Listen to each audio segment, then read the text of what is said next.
A battle over border security now poised to play out in court, with the Biden administration suing Texas over these floating barriers in the Rio Grande between Mexico and Eagle Pass, Texas. 1,000-foot line of buoys that this Honduran couple told us they saw and avoided as they crossed into the U.S. this afternoon.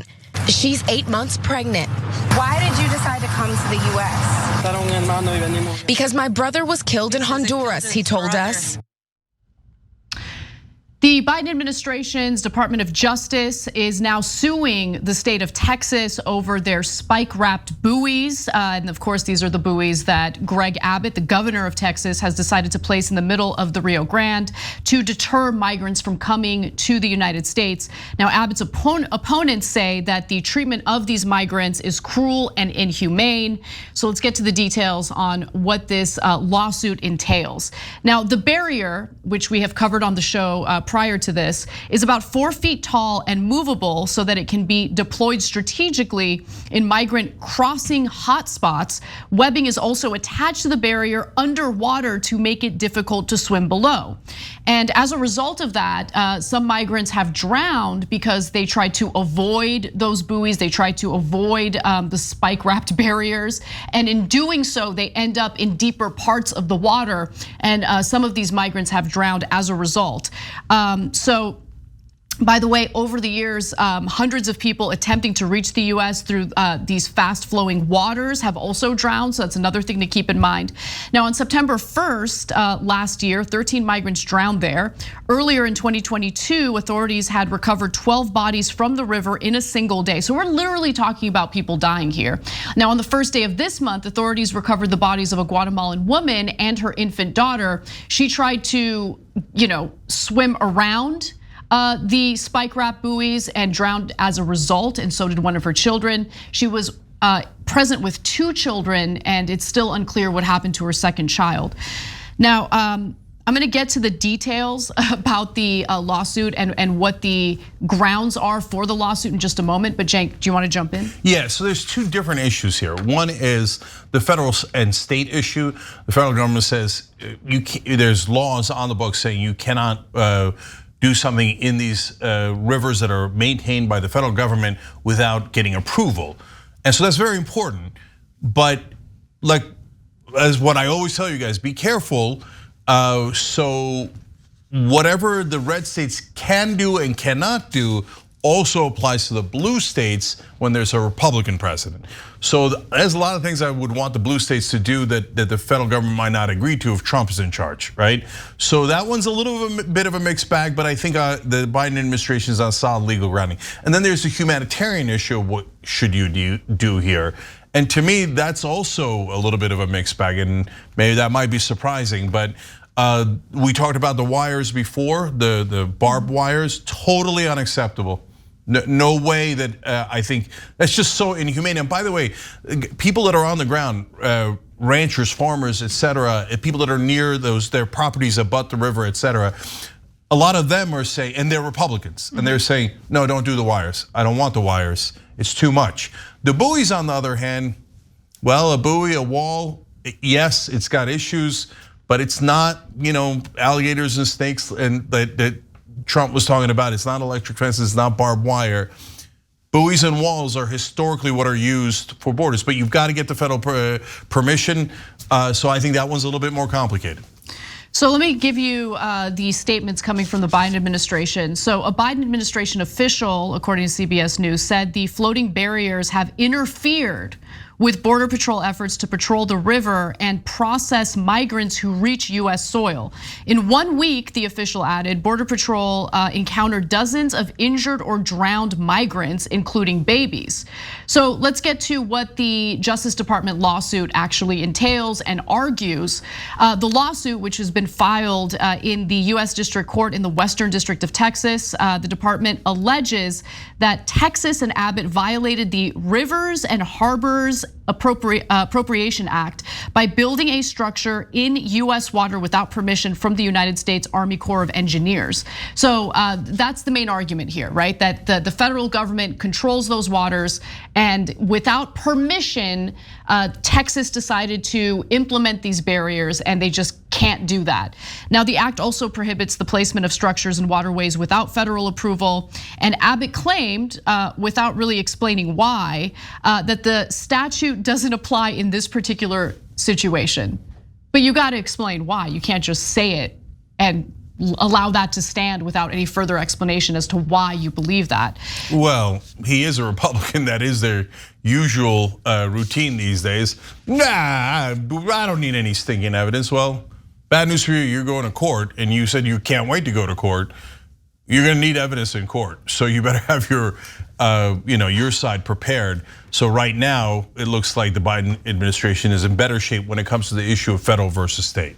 Look, I'm gonna keep it real. I think that what Abbott and DeSantis were doing, as much as it disgusts me to use human beings as political pawns, what they were doing in sending migrants to sanctuary cities and sanctuary states sent a message that I think resonated with a lot of people, including those who live in those blue states and those blue cities who previously might have been a little more, I don't know, laissez-faire when it comes to immigration policy, because it didn't impact them the way it does some of these border cities. They lose people once they engage in cruel and unusual punishment or treatment toward human beings. And that's exactly what's happening here, right? Sending migrants to different parts of the country, as long as they consent to it, I don't have a problem with. And again, it does send a message in regard to the lack of immigration policy that we're seeing from Congress. But doing something that you know is getting people killed as they're fleeing their countries to come to the United States for either safety or economic opportunities is insane, and that's where you definitely start to lose people. I'm glad that the DOJ is suing them over this. Yeah, I'm surprised they didn't include the wires. It seems like that's a much better case. But okay, so let's talk about it. But yes, in fact, when we covered that story last time, we said, hey, Biden is president. Is he going to do anything about this? And he just did. So great, or at least the Department of Justice did. So credit where credit is due. Look, I want to be super clear. I love those immigrants. So I'm an immigrant. I'm a documented immigrant, and sometimes documented immigrants are like, oh, we did it the right way. No. Well, we had the opportunity to do it the right way. Right. My uncle was a doctor that lived here in America. Much easier than that guy that you saw in the interview that had his brother killed and had to travel all that way with his family and then somehow try to crawl to this side of the border with all these obstacles. Why is he doing it? Because he's trying to protect his family. I love that guy. And so I want to help them.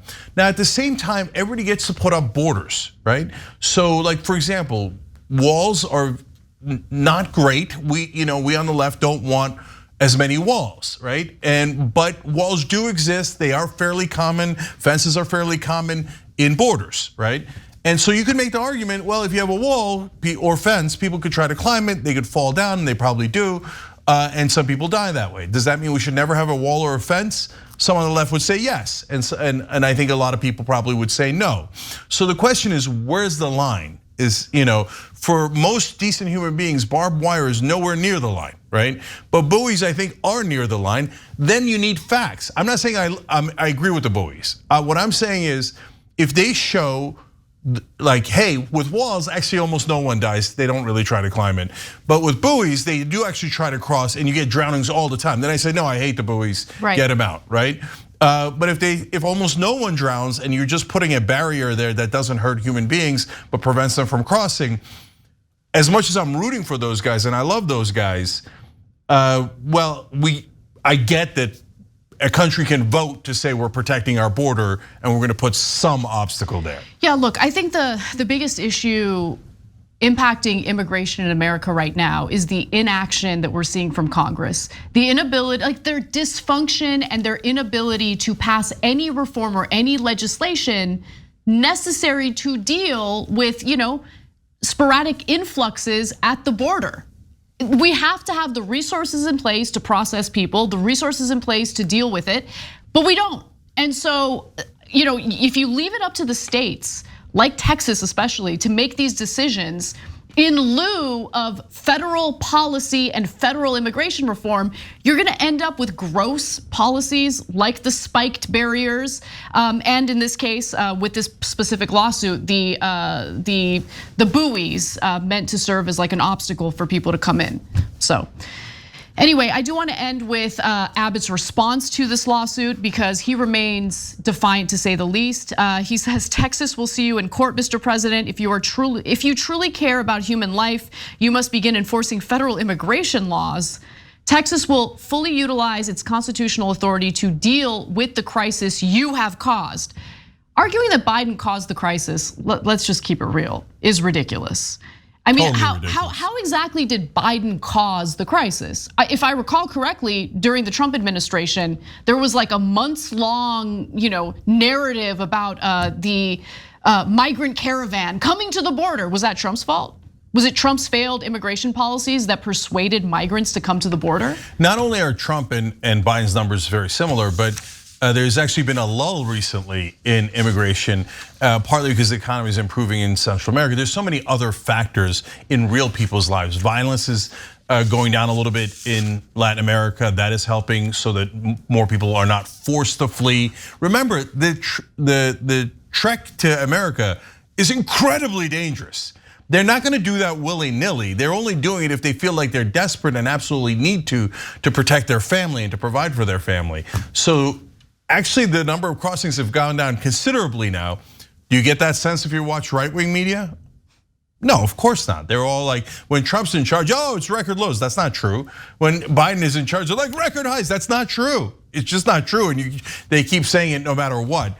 And yes, things like war on drugs causes more immigration issues and more illegal border crossings than any other policy by US presidents, and soon climate change will cause the biggest influx of immigrants. Those are actual macro factors that cause these problems, not little, hey, how many guards did you put on this 2,000-mile border? Right. That's not really the issue. Thanks for watching The Young Turks, really appreciate it. Another way to show support is through YouTube memberships. You'll get to interact with us more. There's live chat emojis, badges. You've got emojis of me, Anna, John, JR. So those are super fun. But you also get playback of our exclusive member-only shows and specials right after they air. So all of that, all you gotta do is click that join button right underneath the video. Thank you.